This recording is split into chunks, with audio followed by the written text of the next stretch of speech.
What's up mga Lods? Nangyari na nga ang bakbakang Eman Bacoso Pacquiao versus Rodelin Perez. Ito nga po ay ginanap ngayong araw sa Sports Complex Putatan, Muntinlupa City. Nakataya nga po dito mga Lods ang PBF Youth Lightweight Championship title. Inaasahan nga po nung nakararami na masusungkit na ni Eman Bacoso Pacquiao ang kanyang unang championship title.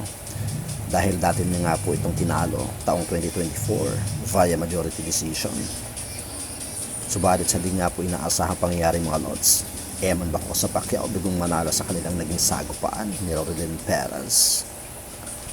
Ang masama pa dito mga Lods ay 6 na beses nga pong pinabagsak si Eman Bacoso Pacquiao. Nagawa pa naman sanang makabangon ni Eman Bacoso Pacquiao mga Lods, subalit pinaulanan talaga ito ng napakaraming suntok ni Rodelin Perez.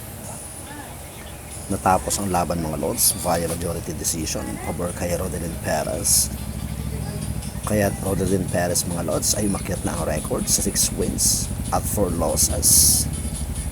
Samantalang Eman Bacoso Pacquiao mga Lods ay lumagapak na nga po ang record sa 8 wins at 2 losses.